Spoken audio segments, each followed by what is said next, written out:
오늘 우리에게 주신 하나님의 말씀은 누가복음 23장 1절부터 12절의 말씀입니다. 신약성경 137쪽입니다.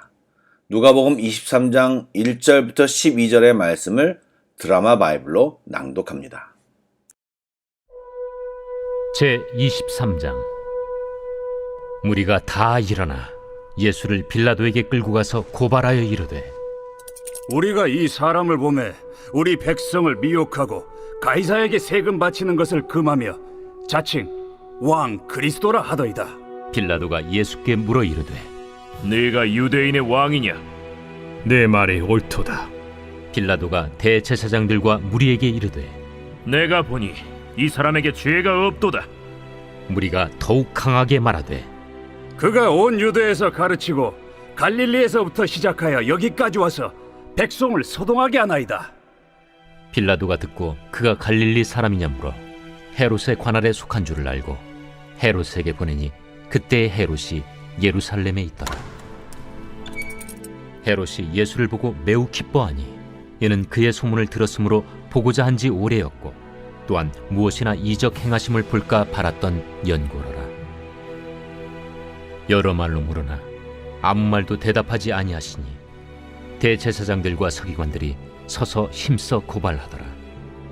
헤롯이 그 군인들과 함께 예수를 업신여기며 희롱하고 빛난 옷을 입혀 빌라도에게 도로 보내니 헤롯과 빌라도가 전에는 원수였으나 당일에 서로 친구가 되니라.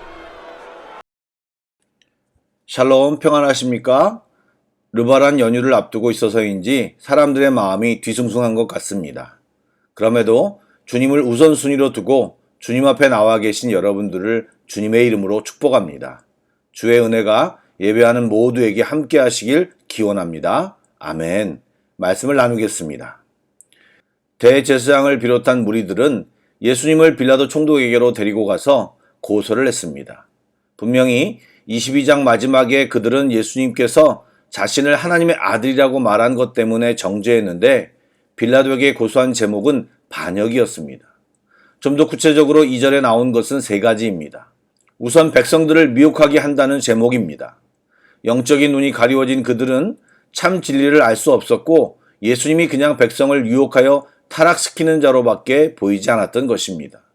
두 번째는 가이사에게 세금 바치는 것을 금했다는 죄목입니다. 그러나 이것은 우리가 이미 살펴보았듯이 예수님은 20장 35절에서 가이사의 것은 가이사에게라고 분명히 말씀하셨을 뿐만 아니라 본인은 친히 세금도 납부하셨습니다. 마지막은 자칭 왕이라고 했다는 제목이었는데 그동안 예수를 정치적 메시아로 추앙하려던 군중들을 피하시고 하나님의 나라의 복음을 선포하셨던 예수님의 행적과는 전혀 관계가 없는 항목이었습니다. 즉 이것들은 예수님을 사형시키려고 그들이 준비한 제목들이었습니다. 유대 지도자들이 예수님에게서 발견한 문제는 종교적인 문제이기 때문에 사형을 시킬 수가 없었습니다. 그래서 그들이 정치적 소환을 발휘하여 반역이라는 제목으로 빌라도에게 고소한 것입니다. 그때 빌라도는 예수님께 유대인의 왕이냐고 질문합니다.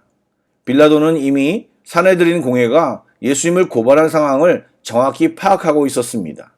빌라도는 그들의 참소가 거짓임을 알았고 예수님이 로마의 실제적 위협이 되는지만 확인하고 싶었던 것입니다. 하지만 빌라도가 보기에 자칭 유대인의 왕이라고 말한다는 피고인 예수님은 전혀 위협적이지 않았습니다. 또 누가복음에는 간단히 이렇게 소개했지만 요한복음 18장에 보면 빌라도는 예수님과의 대화 속에서 그가 전혀 로마를 반역하여 위협이 될 만한 인물이 아님을 확신했습니다. 그리고 이 문제가 종교적인 문제로 야기되었음을 깨달았기에 요한복음에 보면 그들의 법으로 재판할 것을 명령하기도 했습니다. 그 후 4절에 내가 보니 이 사람에게 죄가 없다라고 선언합니다. 그러나 그런 빌라도의 합리적인 결정은 불의한 자들에게 있어 절대로 용납할 수 없는 것이었습니다. 이에 무리는 강하게 다수라는 힘을 사용하여 빌라도에게 압박을 가했습니다. 그런데 빌라도는 대화 중에 예수님께서 갈릴리에서 활동했다는 것을 알게 되어 관할을 따지며 마침 명절을 맞이하여 예루살렘에 와 있는 헤롯에게로 예수님을 보내버립니다. 헤롯은 자기 앞에 호송된 예수님을 보고 신이 났습니다. 소문으로만 듣던 인물의 놀라운 능력을 직접 볼 수 있을 것이라 기대했기 때문입니다. 하지만 그 설렘은 실망으로 바뀌었습니다. 예수님은 보통의 무기력한 죄인들과 다르지 않았기 때문입니다. 많은 사람들이 예수님께 나와 본질보다는 새롭고 놀라운 이벤트를 기대합니다. 이런 사람들은 십자가에 달린 대속의 주님을 제대로 이해하지 못하고 떠나가는 것이 보통입니다. 그러나 성도는 바로 십자가의 대속의 주님 때문에 주님을 더욱 사랑하고 주님 닮기를 원하게 됩니다. 아멘. 12절에는 의미심장한 말이 있습니다. 헤롯과 빌라도는 정치적인 라이벌인데 그날에는 서로 친구가 되었다고 표현하고 있습니다. 서로에게 정치적 골칫거리를 떠넘긴 것입니다. 권력은 누리고 책임은 회피하려는 전형적인 정치인의 모습을 보인 것입니다. 서로 상극의 위치에 있었지만 같은 목표를 가지고 있었기에 그들의 모습과 행동은 차이가 없었습니다. 수많은 사람들이 각기 너무 다른 모습으로 사는 것처럼 보입니다. 하지만 그들은 모두 동일한 삶을 살고 있습니다. 하나님 없는 삶, 자기를 위한 삶을 말하는 것입니다. 여러분, 오늘은 한 가지 주제만 보이는 것 같습니다. 헤롯, 빌라도, 산헤드린 공의회, 이들은 다르게 행동하는 것 같지만 모두 똑같은 것을 위해 행동했습니다. 그것이 무엇일까요? 예, 바로 자기의 유익입니다. 그것이 그들의 삶의 기준이었습니다. 그런데 우리 예수님은 끝까지 하나님의 뜻을 이루기 위해 또 인간들의 죄사함을 위해 사랑하는 마음으로 십자가의 길을 걸어가시고 계십니다. 여러분, 우리 성도들도 이런 주님의 길을 뒤따라 가야 하는 것입니다. 나의 유익이 아니라 주님을 따르는 삶, 다른 사람을 위해 나를 희생하는 삶, 나의 삶을 통해 주님이 드러나는 삶, 이런 삶을 살아내야 합니다. 오늘 내용은 단순하지만 우리가 자주 실수하는 행동입니다. 대세를 따른다는 이유로 다수를 위해서 모두가 원하는 것 같으니까 내 의견은 다르지만 따르겠습니다라는 말보다 다 그렇게 이야기해도 나는 주님을 따릅니다. 세상 사람들이 다 그 길로 가도 나는 주의 길을 갑니다라고 이야기할 줄 알고 실제로 그 길로 걸음을 내딛는 주의 성도들이 되시길 주의 이름으로 축복합니다. 아멘. 기도하겠습니다. 사랑의 하나님, 철저하게 자기 유익을 위해서만 사는 사람들 속에서 주님을 바라보는 저희들 되게 하여 주옵소서. 먼저 주의 나라와 의를 구할 줄 아는 주의 자녀들이 다 되게 하여 주옵소서. 그래서 이 세상에서 작은 우리들이지만 하나님이 기뻐하시고 주님의 눈길이 머무는 우리 인생들이 다 되게 하여 주옵소서. 주여, 기도하는 저희들에게 성령으로 충만케 하셔서 깊은 기도로 나아가게 하여 주옵소서. 예수님의 이름으로 기도드립니다. 아멘. 계속해서 찬양 한 곡을 묵상하시고 합심기도와 개인기도로 나아가겠습니다.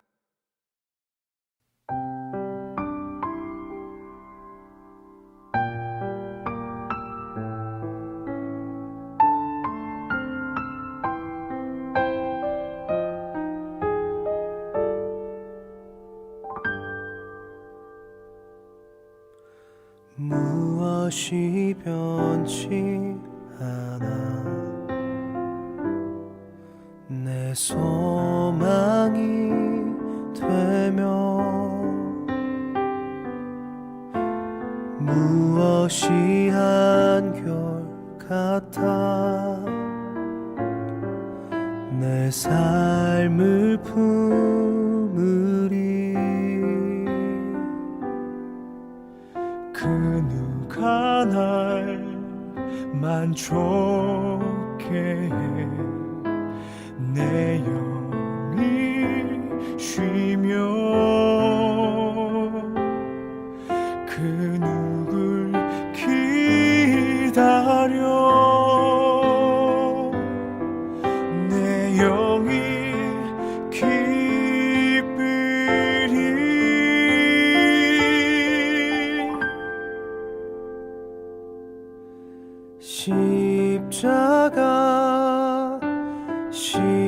십자가 그 그늘 아래 내 소망이 있네 십자가 그 그늘 아래 내 생명이 있네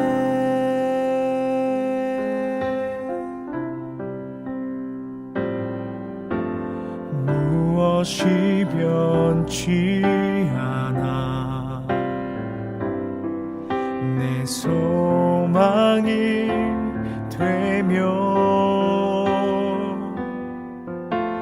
무엇이 한결같아 내 삶을 품으리 그 누가 날 만족해 내 영이 쉬며